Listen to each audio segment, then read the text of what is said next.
किसका बर्थडे?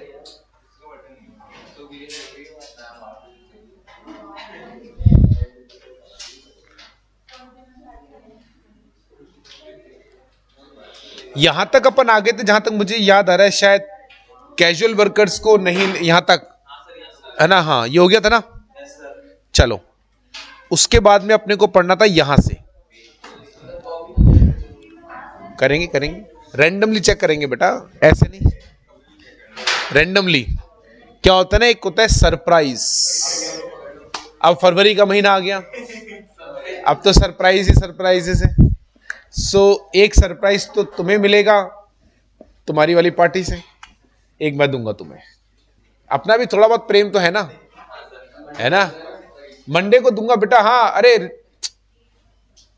विनीत भैया, क्या तैयारियां? पढ़ लिया? सोमवार, सोमवार तक कर लोगे ना बढ़िया से? अरे बहुत बढ़िया। कॉपी अपडेट हुई कि नहीं हुई? कॉपी भी अपडेट चाहिए बेटा, ध्यान रखना, मंडे को कॉपी भी अपडेट चाहिए। हाँ, ये जितने लोगों की कॉपी अपडेटेड नहीं है वो भी please keep your copy updated, ठीक है? इतने ही नगे क्या आज अपनी क्लास में, ये और भी आने वाले हैं? अच्छा, इतना ही है, चलो कोई बात। जो है बढ़िया, जो हमारे बीच नहीं रहे और भी बढ़िया। कल आ जाएंगे? कहां जाएंगे? परसों आ जाएंगे। परसों टेस्ट की तैयारी कर रहे होंगे ना? हाँ, चलिए। तो अब एक बड़ी इंपॉर्टेंट चीज आती है, बेसिक वेजेस। ये क्यों इंपॉर्टेंट है? जैसा आपने पीछे देखा कि प्रोविडेंट फंड जो है, मैंने आपको बताया था कि आपकी सैलरी का एक परसेंटेज काट के एम्प्लॉयर ले लेगा और उतना ही पैसा एम्प्लॉयर अपनी तरफ से जमा कराएगा। अब ये जो रेट है ना, ये परसेंटेज पर है। अगर अमाउंट में होती ना तो कोई दिक्कत नहीं थी। और परसेंटेज किसका लगेगा मालूम है? परसेंटेज लगेगा सैलरी का। तो ये जरूरी है, इंपॉर्टेंट है कि वेजेस में क्या शामिल हो, ये डिसाइड करना जरूरी है। समझ रहा मेरी बात? क्योंकि एम्प्लॉय चाहता है मेरा कंट्रीब्यूशन ज्यादा से ज्यादा जाए। क्यों? क्योंकि उतना ही एम्प्लॉयर देगा। तो आज अगर मेरी सैलरी 50,000 रुपए है, तो मैं तो चाहता हूं कि भाई पूरे 50 के ऊपर मान लीजिए 10% का रेट है, 10% काट के 5,000, क्योंकि एम्प्लॉयर भी उतना ही देगा। और एम्प्लॉयर चाहता है कम से कम आए, क्योंकि एम्प्लॉयर के ऊपर एक अलग से खर्चा है, तो उसको एक्स्ट्रा कंट्रीब्यूशन देना पड़ता है। तो वो चाहता है कम से कम हो। अब ये जो है लड़ाई चलती रहेगी। कल को एम्प्लॉयर बोले नहीं नहीं, तेरी सैलरी में ये शामिल नहीं करेंगे पीएफ पर्पस के लिए। सैलरी मेरी 50,000 है।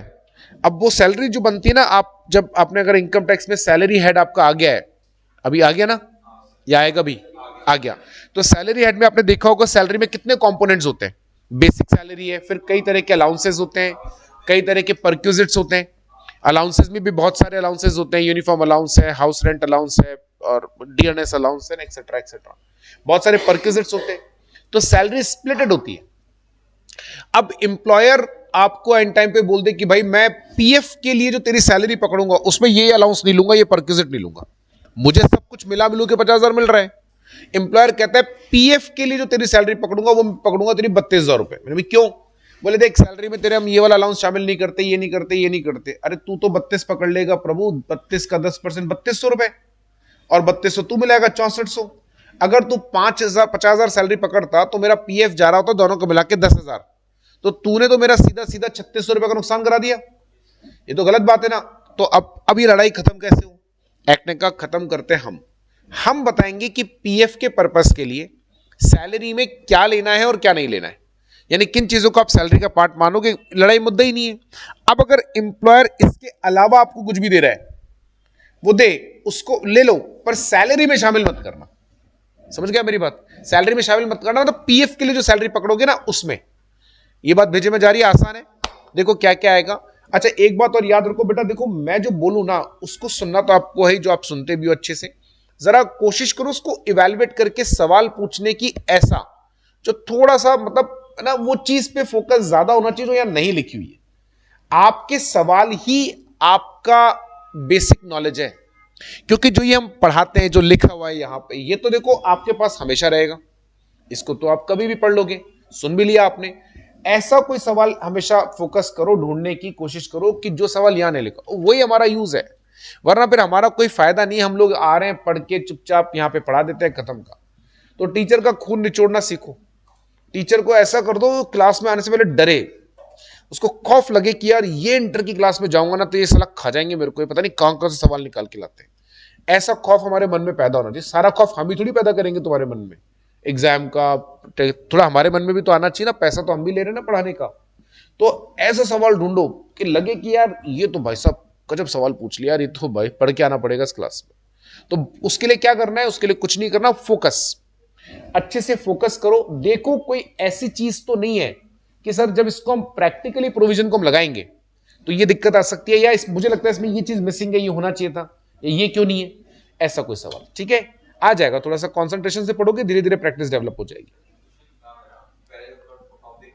हाँ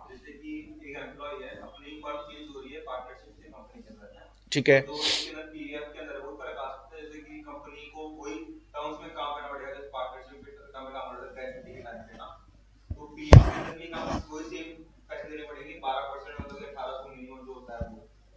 मैं समझ, आप रेट की बात कर रहे हो कि रेट कितना रहेगा, तो रेट तो एक्ट से डिसाइडेड है ना, वो तो सेम ही रहेगी, उसमें कोई फर्क पड़ेगा ही नहीं।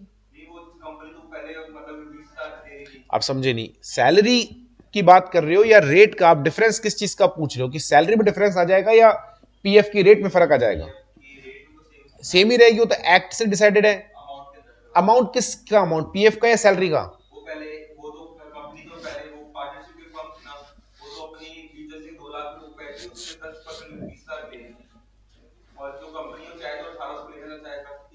यार आप समझ रहे हो, आप गलत, मेरे को शायद मैं समझ नहीं पा रहा हूं आपकी बात। मैं आपसे पूछा हूं रेट का डिफरेंस पूछ रहे हो क्या? रेट तो डिफरेंस नहीं है ना, तो वो कंपनी 10% की जगह 8 या 9 या 11 कैसे लेगी?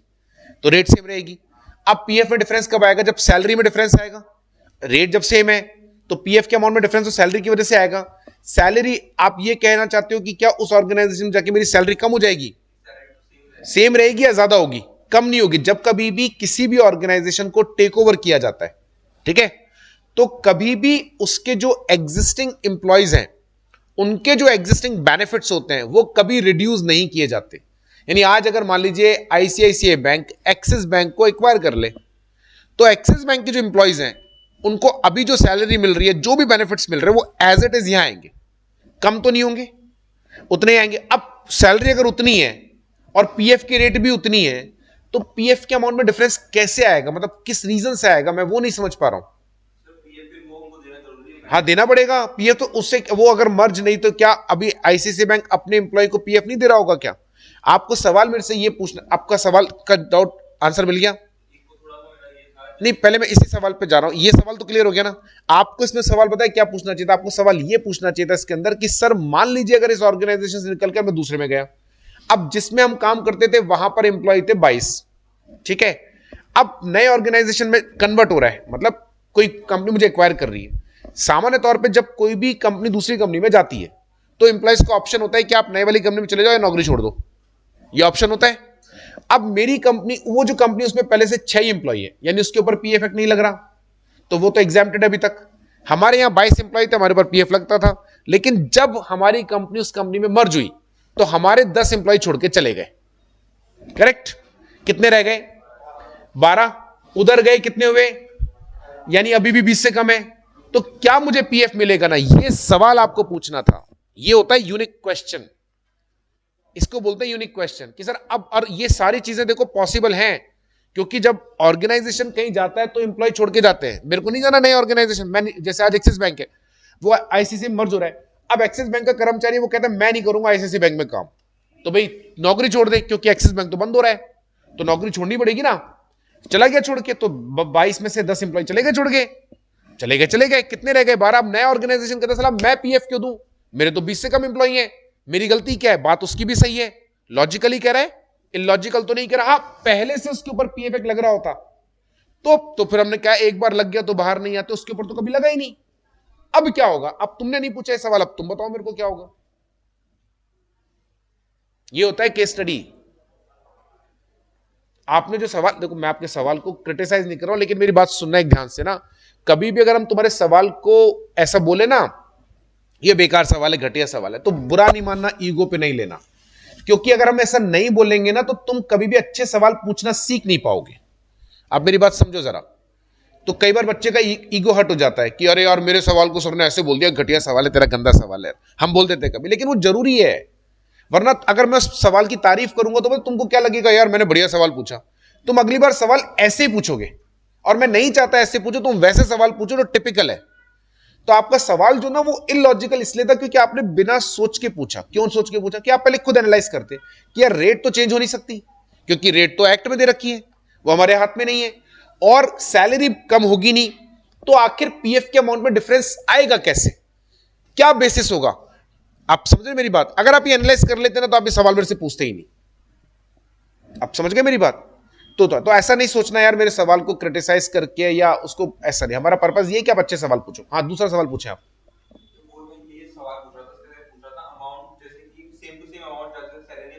हाँ,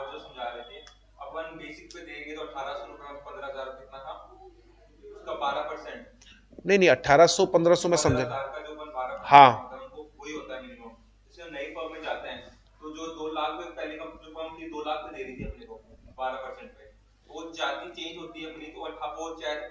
हाँ, ये सवाल लॉजिकल है। ये सवाल लॉजिक, अब तो सवाल अब समझ में आया। ये सवाल पहले पूछा तो अब ये है लॉजिकल सवाल। इसको कहते हैं बढ़िया क्वेश्चन। ये कह रहे हैं कि सर पीछे आपने एक प्रोविजन पढ़ाया कि ग्रेचुइट ये पीएफ जो है वो 15,000 रुपए की सैलरी से कम एम्प्लॉय वालों को मिलेगा, ज्यादा वालों को नहीं मिलेगा। और ज्यादा वालों को मिल रहा है तो उनकी एम्प्लॉयर की चॉइस है, वो अगर देना चाहे तो 15 पे ही देगा, ज्यादा पे देना चाहे उसकी इच्छा है, राइट। तो यानी अगर किसी एम्प्लॉय की सैलरी है 25,000 तो टेक्निकली तो वो पीएफ के लिए एंटाइटल ही नहीं है, लेकिन एम्प्लॉयर कहता दूंगा, तो एम्प्लॉयर ने कहा 15,000 पे दूंगा। लॉजिकल है, लॉ चल रहा है, तो लॉ के हिसाब से वो मुझे अब तक 15,000 की सैलरी पे 12% पीएफ काटता था मेरा और अपना 12% मिलाता था, 1800 रुपए आएगा समथिंग। अब नया एम्प्लॉयर के पास में गया, ठीक है, तो नया एम्प्लॉयर मेरे को तो कुछ नहीं करेगा, वो भी 15 पे दे देगा या ज्यादा पे देगा, तो मेरे को कोई नुकसान नहीं। पर उल्टा हो जाए तो क्या हो, मतलब पुराना जो एम्प्लॉयर था वो मुझे 25 पे पीएफ दे रहा था, थी उसकी इच्छा, ज्यादा तो दे ही सकते हैं, तो वो कहता था मैं तो पूरे 25 पे काटूंगा। नए एम्प्लॉयर के पास गए, वो कहता बोले नहीं मैं तो 15 पे दूंगा, क्योंकि मैं लॉ के हिसाब से चल रहा हूं। लॉ के हिसाब से मेरा बाउंडेशन कितने पर देने के लिए है? पहली बात तो मैं तुझे दे रहा हूं, यही बड़ी बात है, क्योंकि 15,000 से ऊपर की सैलरी वाले एम्प्लॉय को तो पीएफ देना ही नहीं होता है। मैं दे रहा हूं, यही बड़ी बात है, मैं तो 15 पे ही दूंगा। आई बस समझ में? अब क्या करें? तो क्या ऐसा कर सकते हैं? नहीं कर सकता ना, वो अपने एम्प्लॉयज के लिए करे जो पहले से वहां पर है। अभी जो नए रिक्रूट होंगे उनके लिए करे, जो पीछे से आ रहे हैं उनके लिए नहीं कर सकता, क्योंकि जब कभी भी, जैसे मैंने अभी थोड़ी देर पहले बताया, जब कभी भी आपकी कंपनी का टेक ओवर होता है या आप नए एंटिटी में मर्ज होते हो, तो आपको जो एग्जिस्टिंग बेनिफिट्स मिल रहे हैं उनमें कभी चेंज नहीं होता। मैं बता रहा हूं, एक मिनट 2 मिनट, तो आप उसमें कोई चेंज नहीं कर सकते। वो तो हाँ, अब यहां पर डिस्क्रिमिनेशन दिख रहा है। वो ऑर्गेनाइजेशन अपने एम्प्लॉयज को 15 पे देता था, 15 से ज्यादा की सैलरी वाले को भी 15 पे देता था, और ये जो आए इनको तो पूरे पे दे रहा है। होगा बिल्कुल, ये 2 साल का पीरियड होता है। अरे बेटा पहले मैं बोलूंगा, फिर तेरे को मौका दूंगा, एक बार मैं अपनी पूरी बात कंप्लीट कर लूं फिर आपकी बात सुनो। ये होता है 2 साल का टाइम पीरियड सामान्य तौर पे, यानी 2 साल तक आप बेनिफिट्स को चेंज नहीं कर सकते। ये कोई स्टैंडर्ड पीरियड नहीं है, सामान्य तौर पे 2 साल होता है। बाकी तो आपके एग्रीमेंट पे डिपेंड करेगा, जो ऑर्गेनाइजेशन टेक ओवर कर रहा है, जो टेक ओवर हो रहा है उस पर डिपेंड करेगा। वो एग्रीमेंट में 1 साल लिख सकते हैं, वो एग्रीमेंट में 3 साल लिख सकते हैं, वो 5 साल भी लिख सकते हैं। सामान्य तौर पर 2 साल का पीरियड होता है कि 2 साल तक बेनिफिट्स में चेंज नहीं करोगे, राइट। ये बात इंप्लॉयज को पता होती है, कोई चोरी चोरी चुपके चुपके वाला काम नहीं। आज हमने एक्सिस बैंक के कर्मचारी को पहले बोल दिया कि भैया आईसीआईसी बैंक में आ रहे हो, हमारी पॉलिसी अलग है, तुम्हारी अलग है, लेकिन 2 साल तक तुम्हें तुम्हारी वाली पॉलिसी के हिसाब से ट्रीट करेंगे। अब 2 साल खत्म हो गए, फॉर एग्जाम्पल ले रहा हूं, 2 साल बाद मैं जो चाहे कर सकता हूं। अब मेरी इच्छा है, मैंने सारे एक सर्कुलर निकाल दिया सारे एम्प्लॉय को, भैया हम तो 15,000 पीएफ काटेंगे, जिसको नौकरी करनी है करो तो निकलो, हमारी इच्छा। समझ गए आप? अब आप बोल सकते हो, इसलिए तो मैंने कहा था 2 मिनट रुको। हाँ, नहीं मैंने कोई मिनिमम नहीं बताई, बोला तो सही अभी यार, तुम ध्यान ही नहीं देते, एक ही चीज रिपीट मत किया। मैंने बोला ना यार कि ऐसा कोई पीरियड डिफाइन नहीं है, आपस में एग्रीमेंट करके करो, 1 साल भी लिख सकते हो, 3 साल भी लिख सकते हो। बोला ना, वो सवाल नहीं पूछना जो मैंने बता दिया, अलग सवाल, कंफर्म नहीं करना है क्रॉस। यस, हाँ, एक्ट ने डिफाइन करा है 15,000 रुपए, मतलब 15,000 क्यों रखा, 15,000 ही क्यों लिया? देखो 15 ही क्यों लिया ये तो मेरे को नहीं पता, क्योंकि इसका कोई लॉजिक नहीं है, पर क्यों लिया, मतलब कोई भी लिमिट क्यों ली, ये मैं आपको बताता हूं। एम्प्लॉयर का भी तो ध्यान रखना है ना यार। आप समझो हर एक्ट में खाली इंप्लॉय के बारे में नहीं सोचा जा सकता। आज अगर पीएफ में सिर्फ इंप्लॉय कंट्रीब्यूशन आ रहा होता तो हम ये लिमिट नहीं लगाते, क्योंकि इंप्लॉय की सैलरी है, तो कितनी भी कटवा सैलरी हमें क्या लेना देना, लेकिन उतना ही अमाउंट इंप्लॉयर को भी तो देना है। तो अगर इंप्लॉयर के बारे में भी तो सोचो ना यार, उसकी भी तो कॉस्टिंग लगेगी ना। आज अगर मैं ये लिमिट ना लगाऊं तो 2 लाख रुपए की सैलरी वाला इंप्लॉय 10% पीएफ जा रहा है, तो साला 10% मेरे को भी देना पड़ेगा, यानी मेरे को जेब से 2 लाख की सैलरी के अलावा 20,000 देना पड़ा, तो मेरी कितनी कॉस्टिंग हो गई। आप सोचो पूरे महीने भर में अगर मेरी 50 लाख की सैलरी बढ़ती है तो 5 लाख का खर्चा मेरे सर पर आ गया। तो सोचना तो पड़ेगा ना यार, मेरे बारे में कौन सोचेगा। फिर मैं क्या करूंगा, मजबूरी में ताला लगा दूंगा। और अभी भी भारत के लॉ इतने घटिया लॉ हैं, मतलब ये शब्द यूज नहीं करना चाहिए, भारत में रहते हैं, भारत के नागरिक है, लेकिन सच में आप देख लो हर अमीर आदमी, हर millionaire billionaire, they are now shifting to other countries. आप किसी को भी उठाकर देख लो, मुकेश अंबानी ने अभी लास्ट अपना विला खरीदा है, पैलेस बनाया उन्होंने, तो बनाया क्या मतलब खरीदा, यूके में अपना पैलेस खरीदा है बड़ा, and they officially declared that we will live in that palace. सोचो आप, we will live in that palace, this officially declared it. इसका मतलब आज नहीं तो कल वो वहां पर शिफ्ट होंगे, क्योंकि भारत के टैक्सेशन पॉलिसीज मतलब इतनी घटिया है ना जिसकी कोई हद नहीं है। दुनिया में सबसे कॉम्प्लिकेटेड इनकम टैक्स अगर किसी देश का है वो भारत का है, सबसे कॉम्प्लिकेटेड इनकम टैक्स।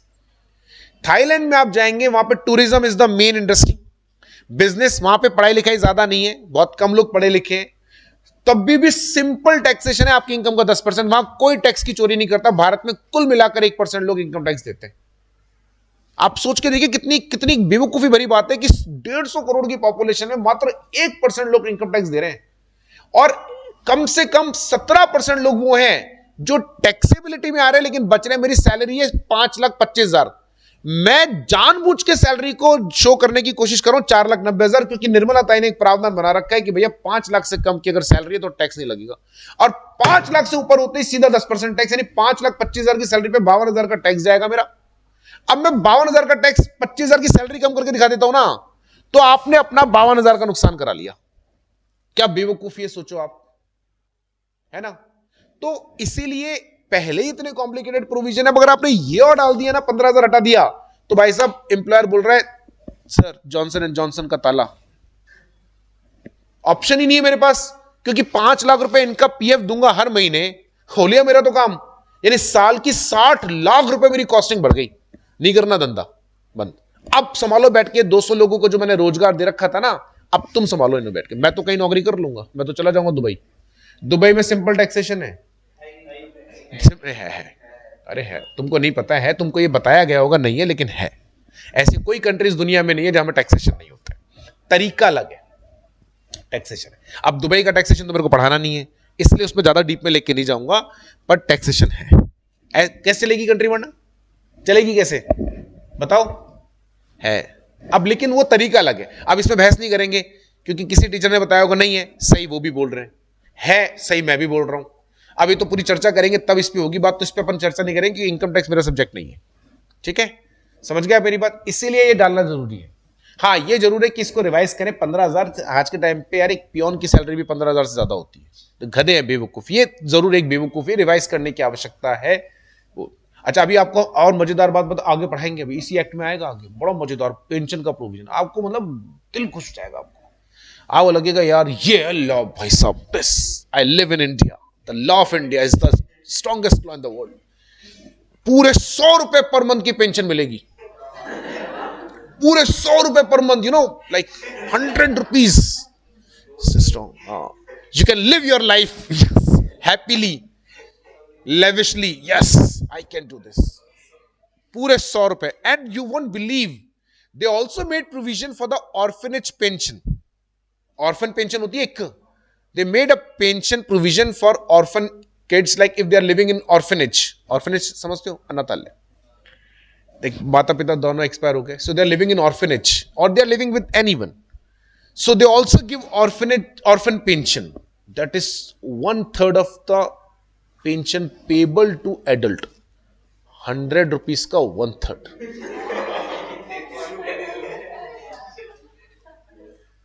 ये हमारे लॉ के प्रोविजन है।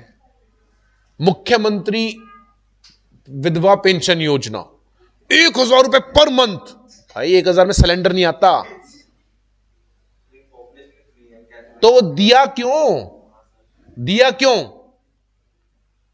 आयरलैंड कहता है हम फ्री कुछ नहीं देते, पैदा हो तो अपने दम पे पैदा हो, वरना हमारे यहां पैदा होने की जरूरत ही नहीं है, कमाओ। आप कहते हो कि जो बिल्कुल, हाँ तो जो फिजिकली इनकेपेबल है, हमने बना रखे हैं ओल्ड एज होम्स, आओ शानदार, नॉर्मली शानदार, देखोगे अंदर से लगेगा और यार ये गजब यार, सारी सुख सुविधा जो आपके और मेरे घर में नहीं है उससे ज्यादा वहां पर है, क्योंकि सरकार के लिए they actually they are in need, है उनका सिस्टम। तो यहां इंडिया में तो सरकार चलती इसी दम पे ना, फ्री बीज क्या बोलते हैं, फ्री बीज बोलते हैं। आ जाइए, चले आगे, हो गए आपके डाउट्स पीएफ से रिलेटेड, चले आगे। Now so the basic wages में क्या आएगा, basic wages for the purpose. अब देखो बेटा, ये जो बेसिक वेजेस है आपको बहुत सारे टीचर पढ़ाएंगे, क्योंकि सब जगह अलग अलग आता है, इनकम टैक्स में मीनिंग अलग है, यहां अलग है, मैं ही आपको अलग अलग एक्ट में अलग अलग पढ़ाऊंगा। तो आप जिस जगह पढ़ रहे हैं उस जगह की बात, मतलब अगर अभी हम पीएफ एक्ट में पढ़ रहे हैं तो यहां जो बेसिक वेजेस का मतलब पीएफ में, कल को तुम टैक्स वाले टीचर से लड़ाई कर लो, सर उन्होंने तो ये बताया था, नहीं वो अलग एक्ट है, ये अलग एक्ट है, उधर बेसिक वेजेस का मीनिंग अलग होगा, यहां अलग होगा, ठीक है, तो कंपेयर नहीं करना है। बेसिक वेजेस में क्या आएगा, ऑल इमोल्यूमेंट्स। इमोल्यूमेंट्स का मतलब क्या होता है, देखो एक वर्ड होता है सैलरी, एक वर्ड होता है रेम्यूनरेशन, एक वर्ड होता है इमोल्यूमेंट, ये अपर साइड में जा रहे हैं, सैलरी, रेम्यूनरेशन, इमोल्यूमेंट। रेम्यूनरेशन मतलब जो भी आपको एम्प्लॉयर से मिल रहा है for the purpose of all of your efforts which have given as an employ. Emolument और लार्जर वर्ड है which includes everything which you got from your employer, जो भी मिला, रीजन कुछ भी रहा हो, जो भी मिला, राइट, इवन अगर आपको कोई बेनिफिट्स कैश में ना मिलकर वैसे मिले, काइंड में या इन जनरल बेनिफिट्स मिले, वो भी यहां पर आएगा, राइट। तो देखो, all emoluments earned by employ according to his terms of employment which is paid or payable to employ. आपके जो टर्म्स ऑफ एंगेजमेंट है, यानी जब आपने नौकरी ज्वाइन करी होगी तो आपको बताया होगा आपको क्या क्या काम करना है, उन टर्म्स ऑफ एंगेजमेंट के अकॉर्डिंग जो भी आपने कमाया, राइट, वो सब इंक्लूड करना है, चाहे वो कैश में हो चाहे काइंड में। काइंड में तो उसका कैश वैल्यू पकड़ लेंगे, क्योंकि पीएफ तो अमाउंट में निकालना पड़ेगा ना, तो आपकी सैलरी 12,000 रुपए, पर आपको अदर बेनिफिट्स मिले हुए तो उनका कैश वैल्यू निकालो, वरना पता है एम्प्लॉय का नुकसान हो जाएगा, एम्प्लॉयर का फायदा हो जाएगा। बंगाल से हम लेकर आए 50 मजदूर, 50 कर्मचारी, हमने कहा तेरी सैलरी 10,000 रुपए, रहना ऊपर बना रखे कमरे, हर कमरे में 2 लोग रहते हैं, खाना नीचे कैफेटेरिया बना रखा है, पेट भर के दाल चावल खा, वही खाते हैं वो लोग, दिन में 4 बार खा रहा हूं, कोई टेंशन नहीं, समझ गया। लाइट पानी का बिल का कोई लफड़ा ही नहीं है, लाइट आ रही है, पानी आ रहा है, सैलरी 10,000 रुपए, तो मैं पीएफ भी कितने पे काट रहा हूं, 10 पे, बढ़िया काम हो गया। अगर आप ये सब सुविधाएं उसको नहीं दे रहे होते तो उसकी सैलरी होती 20,000, तो 20,000 पे पीएफ कट रहा होता 10% यानी 2,000, तो आपको कितना मिलाना पड़ता, 2,000, यानी आपने उसका एक्चुअल में 1,000 का नुकसान करा दिया। 20,000 में से 2,000 तो उसके कटते, वो तो अलग, 2,000 आप मिलाते, आप जो 2,000 मिलाते अब उसको 1,000 ही मिलाओगे, क्योंकि 10,000 पे 10%, ये तो गलत बात है ना, हमने करी 10,000 जो आप दे रहे हो प्लस जो भी बेनिफिट्स आपने दिए उसका कैश वैल्यू निकालो, वो सब कैलकुलेटेबल नहीं, कैलकुलेट करना पड़ेगा, कैलकुलेटेबल नहीं है मतलब क्या होता है, कैलकुलेट करो, कैसे कैलकुलेट करोगे वो तुम्हारा प्रॉब्लम है, वो एम्प्लॉय का प्रॉब्लम नहीं है, कैलकुलेट करो, समझ गए। However, following shall be excluded from the meaning of basic wages. Cash value of food concession, right?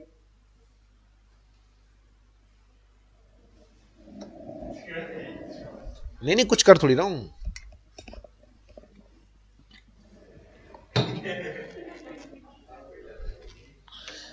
मैं तो कुछ करा ही नहीं यार अभी तो cash value of food concession, कुछ ऑर्गेनाइजेशंस है जो आपको फूड अवेलेबल कराते हैं, आजकल सब कराते हैं, आप भी जाएंगे ना जॉब में देखना, सब में लंच फ्री होता है, फ्री दुनिया में कुछ नहीं होता है, कंसेशनल होता है।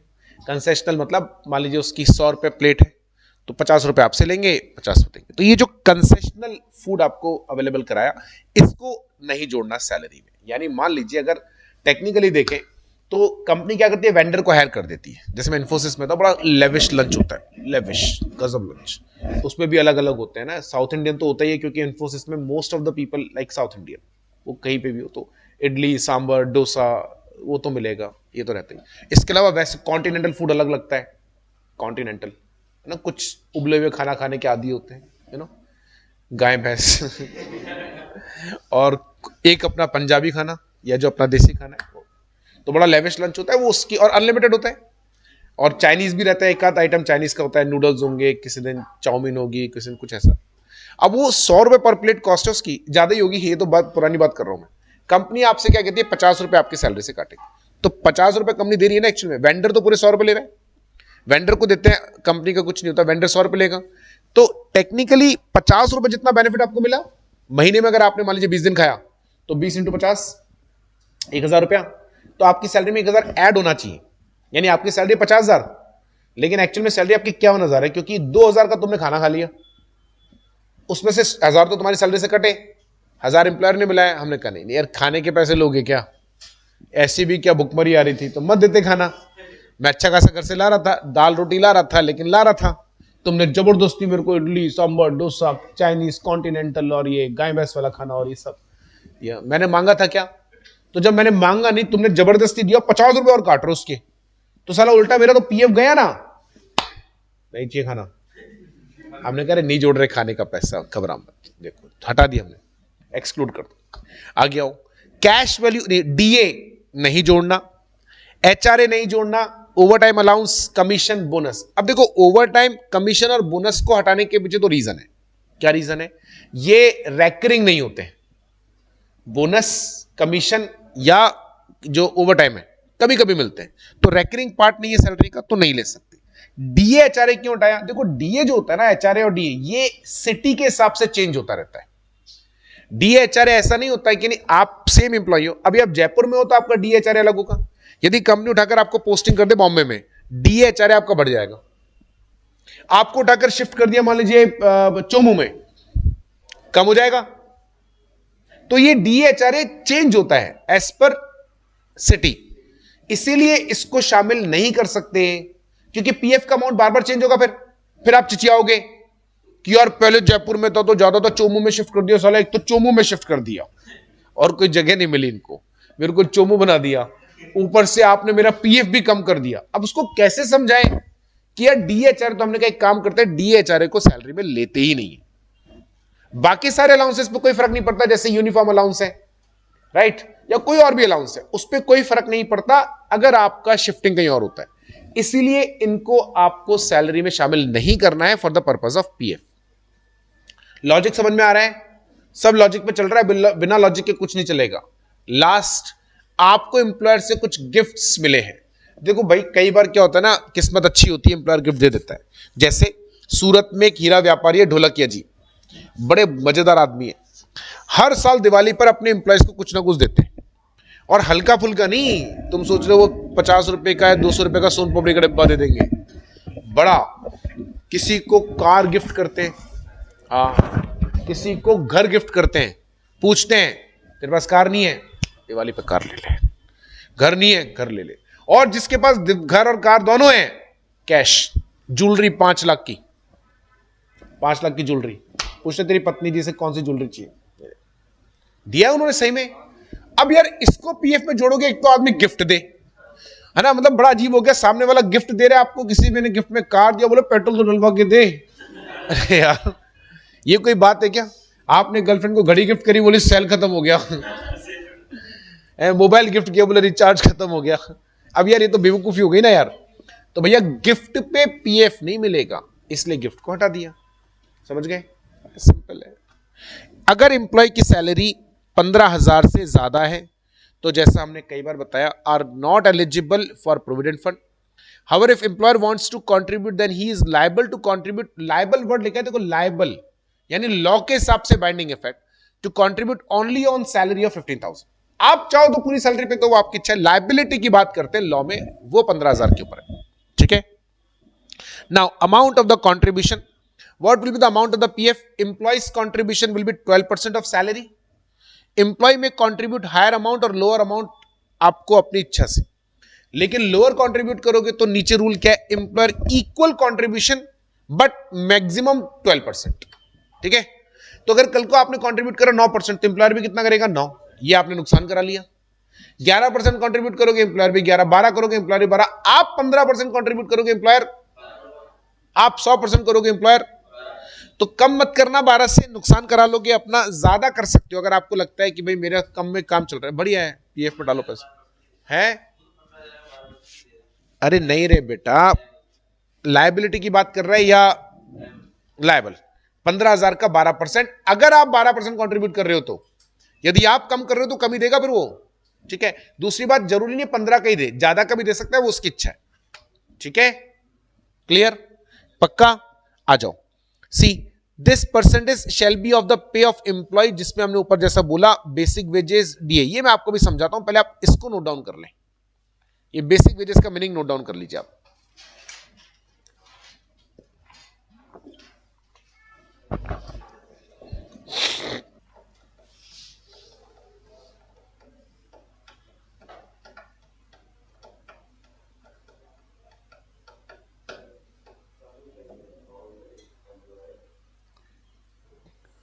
wants to contribute,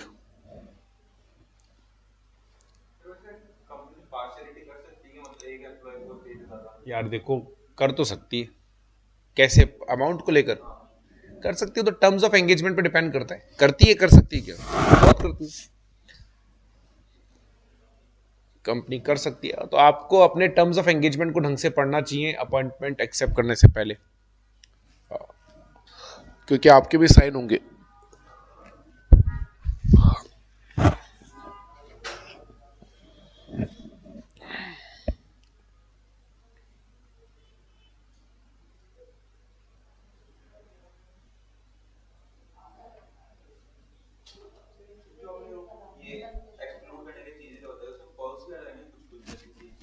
जो ऊपर लिखा हुआ एक्सक्लूड होगा, खाली सब इंक्लूड होगा।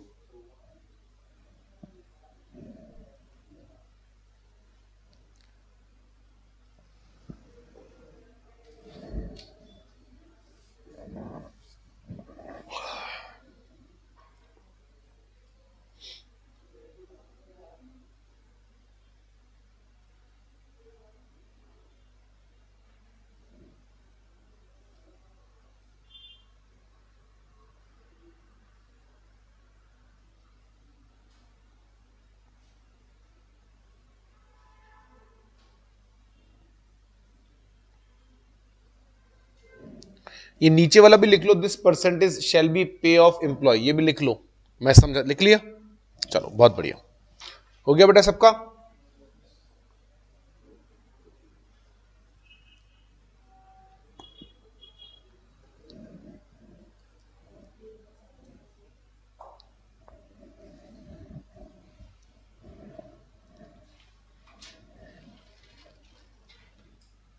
तुम लोगों को वो क्वेश्चन बैंक मिल गया क्या यहां से, सबको मिल गया? नहीं तो तुम्हारा रजिस्ट्रेशन हो गया क्या? हो गया, तो उन्होंने क्वेश्चन बैंक नहीं दिया अभी, बूस्टर बुक्स बेसिकली, कोई बात नहीं, बोलेंगे क्योंकि उसमें क्वेश्चंस है। और तुम में से जिन लोगों ने भी रजिस्ट्रेशन नहीं कराया, करा करू लो यार, अब तुम मटेरियल लो, उसके बिना दिक्कत होगी। तो मतलब मेरा तो इंटरेस्ट एक्चुअली खाली मॉड्यूल में है, आपका स्टडी मटेरियल आपके पास में हो, तो यदि तुमने फाइनल कर लिया है हमें ज्वाइन करना और यहीं करना है, तो मेरे हिसाब से अब करा लेना चाहिए, स्टडी मटेरियल हाथ में हो तो हमारे लिए भी आसान रहेगा, आपके लिए भी, क्योंकि मैं ज़्यादा फाइलें शेयर नहीं कर सकता, हमको अलाउड नहीं है फाइलें शेयर करना है, तो मैंने जस्ट, ठीक है आपका टेस्ट है इसलिए मैंने फाइल शेयर कर दूंगा मैं, बाकी आप सोचो कि सारे चैप्टर्स की फाइल शेयर हो जाएगी, वो नहीं हो पाएगी, we are not allowed for that. तो ये बस एक ही फाइल है जो मैं आज शेयर करूंगा आपको, और कोई भी फाइल शेयर नहीं होगी, ठीक है। तो प्लीज़ आप जैसा भी ये करा लें। अब देखो नीचे, this percentage shall be of pay of employ of basic wages, अब ये नया क्या आ गया, ऊपर तो आप बोले कि बेसिक वेजेस में से डीए और कंसेशनल वैल्यू ऑफ फूड हटा देना, अब यहां आप बोल रहे हो कि बेसिक वेजेस जो डीए आपको देना है, तो पीएफ वो लेना है आपको, बेसिक वेजेस जो ऊपर कैलकुलेट करी, प्लस उसमें आप ऐड कर दो DA plus retaining allowance plus concessional value of food. आप थोड़ा ध्यान समझना, आपको थोड़ा कंफ्यूजन होगा, तो घबराने की कोई बात नहीं है, चिंता की कोई बात नहीं है, सिचुएशन इज अंडर कंट्रोल, थोड़ा ध्यान समझना। ऊपर हमने आपको बोला बेसिक वेजेस में आपको पीएफ नहीं लेना, डीए नहीं लेना और एचआरए नहीं लेना है, नीचे हम आपको क्या बोल रहे हैं, आपको पीएफ का जो कंट्रीब्यूशन देना है वो किसका देना है, बेसिक वेजेस जो आपने ऊपर कैलकुलेट करी, उसमें आप ऐड कर दो डीए और आप ऐड कर दो कंसेशनल वैल्यू ऑफ फूड, इनको ऐड करो प्लस रिटेनिंग अलाउंस ये भी ऐड करो। इन तीनों को ऐड करने के बाद फिर जो अमाउंट आएगा उसका 12% पकड़ना। जब आपको 12% डीए का और जोड़ना ही था, डीए लेना ही था, तो पूरा हटाया क्यों, शामिल रहने देते ना आप। देखिए ये बेसिकली ऑर्गेनाइजेशन को हमने एक लिबर्टी दी है कि अगर कोई ऑर्गेनाइजेशन चाहता है कि हम अपने एम्प्लॉयज को पीएफ जो दें वो थोड़ा ज्यादा दें, कंट्रीब्यूशन ज्यादा करें, तो वो लोग बेसिक वेजेस में डीए को भी जोड़ेंगे और कंसेशनल वैल्यू ऑफ फूड भी जोड़ेंगे। बेसिकली इसके पीछे लॉजिक समझाते हैं। कई बार क्या होता है, कुछ ऑर्गेनाइजेशंस ऐसे होते हैं जो एम्प्लॉय की सैलरी मान लीजिए ये डिजर्व करते हैं 50,000, तो देने तो 50 ही है, अब 50 कैसे भी ले लो, तो हमने इसको क्या बोल दिया, भैया देख तेरी सैलरी है 40,000, 6,000 तेरा डीए और 4,000 3,000 तेरा रिटेनिंग अलाउंस और 1,000 तेरा कंसेशनल वैल्यू फूड। इसको बिल 50 ही रहे, पर नुकसान बेचारे का ये हो गया कि 40,000 की सैलरी पे डीए कटेगा और पीएफ कटेगा। टेक्निकली इंप्लॉयर सही कह रहा है, पर इंप्लॉयर अच्छा भी होता है ना, सारे बुरे इंप्लॉयर थोड़ी होते हैं। उसने कहा नहीं 40,000 पे नहीं काटेंगे, 40,000 प्लस 5,000 जो तेरा डीए है प्लस 4,000 जो तेरा रिटेनिंग अलाउंस है और plus concessional value of food, इसको जोड़ के जो बनेगा। हाँ तो ठीक है ना, इससे तो इंप्लॉय को कोई नुकसान नहीं हो रहा है, इससे तो इंप्लॉय को फायदा ही है, तो वो आप कर सकते हो। इसलिए एक एग्जाम्पशन दिया गया है कि इन तीनों को इसमें आप जोड़ लें, अब जो अमाउंट आएगा उसका 12%। और अगर किसी इंप्लॉयर ने पहले ही बेसिक वेजेस में सब इंक्लूड करा हुआ है तो कोई दिक्कत आएगी नहीं, तो आप जोड़ भी सकते हैं, नहीं भी जोड़ सकते। आ रही बात समझ में, यहां तक कोई दिक्कत नहीं। आगे अच्छे से कुछ तो बोलो, हाँ ना तो बोलो, आगे तो आगे चले, नहीं तो फिर दोबारा समझाए। आ गया, अच्छी बात। अब आ जाओ आगे नीचे। In case of below establishment rate of contribution is 10%। इसलिए मैंने आपको उस समय कहा था 12% और 10%, यानी कुछ के केस में 10% है। यानी अगर आप इन ऑर्गेनाइजेशन में काम करते हैं तो इन ऑर्गेनाइजेशन के जो एम्प्लॉयर है उनको 10% ही पीएफ काटना है। मतलब एम्प्लॉय कितना भी कंट्रीब्यूट कर सकता है, they are liable to contribute up to 10% only. कौन कौन सा देखो, any establishment which covered on or before 22nd of September 1997 and where less than 20 employees are working। Actual में 1997 से पहले क्या प्रोविजन था मालूम है, तब एक्ट में रेट 12 की जगह 10% थी और 20 की जगह 10 एम्प्लॉय, यानी अगर किसी ऑर्गेनाइजेशन में 10 से ज्यादा एम्प्लॉय हो गए तो उनको पीएफ काटना पड़ता था। अब समस्या हो गई किसी में 16 एम्प्लॉय है, 1997 से पहले की बात कर रहा हूं, ठीक है, उसके 12 एम्प्लॉय 16 एम्प्लॉय हो गए, पीएफ में आ गया, गया काम से। अब वो तो एक बार पीएफ एक्ट में आ गए तो आते रहोगे आप। अब 97 में आपने प्रोविजन कर दिया 20 एम्प्लॉय, अरे तो लेकिन उस बेचारे की तो लग गई ना लंका, आपने उसको तो 16 एम्प्लॉय के आते पीएफ में कवर कर लिया था क्योंकि पहले आपका प्रोविजन था 10 से ज्यादा एम्प्लॉय। अब आप बोल रहे हो 20 से ज्यादा एम्प्लॉय, अगर आप ये पहले ही लिख देते तो आज वो पीएफ में नहीं आ रहा होता, लेकिन अब आ गए और अब निकल नहीं सकते। तो उसने कहा सर ऐसा है जॉनसन एंड जॉनसन का ताला। हमने कहा नहीं भाई रुक जा, तेरे साथ एक चोट हुई तो एक एग्जाम्पशन दे देते हैं, रेट तेरा पुराने वाले एक्ट के हिसाब से चलेगा। पहले रेट कितना था 10%, तुझे 12% नहीं करना, क्योंकि तेरे साथ ये चोट हो गई ना कि 16 एम्प्लॉय पे तेरे को पीएफ लगाना पड़ गया।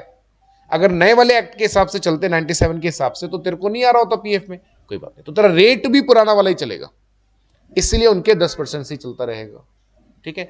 इसलिए जब आप कहीं देखेंगे तो हो सकता है कुछ ऑर्गेनाइजेशन ऐसे हो जहां पीएफ 10% ही कट रहा हो, तो चिंता नहीं करना, वो यही वाले ऑर्गेनाइजेशन है, राइट।